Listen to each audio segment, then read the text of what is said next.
대장동 개발 특혜 의혹을 수사하고 있는 검찰이 어제에 이어서 오늘 또 핵심 4인방을 다시 불러서 조사하고 있습니다. 내일쯤에는 유동규 전 성남도시개발공사 기획본부장을 이번 의혹 관련자 가운데 가장 먼저 재판에 넘길 것으로 보입니다.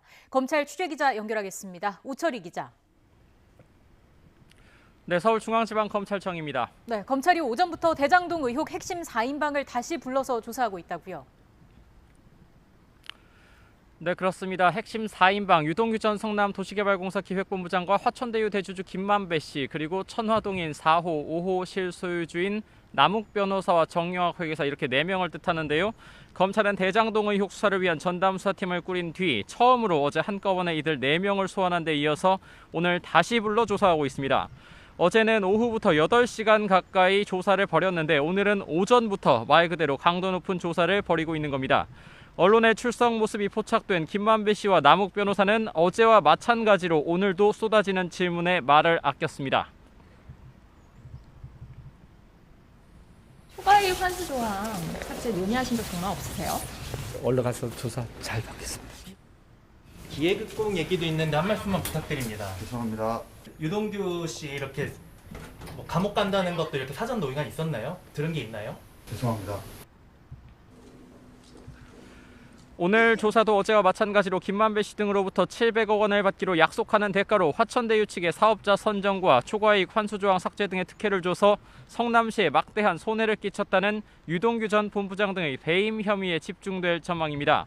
특히 대장동 사업 추진 과정을 둘러싸고 전반적인 경위 확인에 주력할 것으로 전해졌습니다.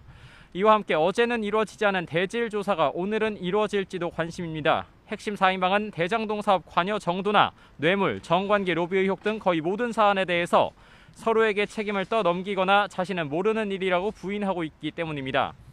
검찰은 현재 자금 흐름이나 계좌 추적에서 이들의 진술을 뒤엎을 결정적인 단서를 아직 찾지 못한 것으로 알려져 진술 내용 등을 토대로 사실관계 입증에 주력할 것으로 보입니다. 이와 함께 검찰이 어제 조사에선 들려주지 않은 이른바 정영학 녹취 파일을 오늘은 피의자들에게 들려줄지도 지켜볼 대목입니다.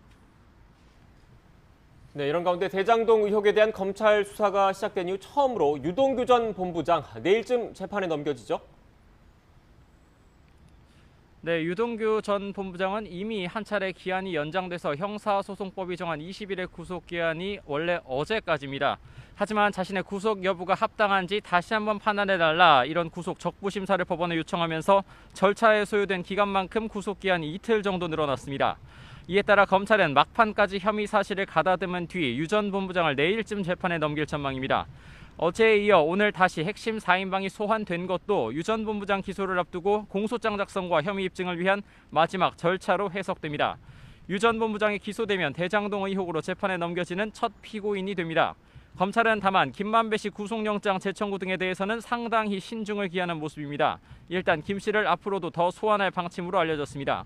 또 체포 이후 석방된 남욱 변호사 역시 추가 조사를 더 거친 뒤에 구속영장 청구 등 신병 처리 방향을 결정할 예정인 것으로 전해졌습니다. 지금까지 서울중앙지방검찰청에서 YTN 우철입니다.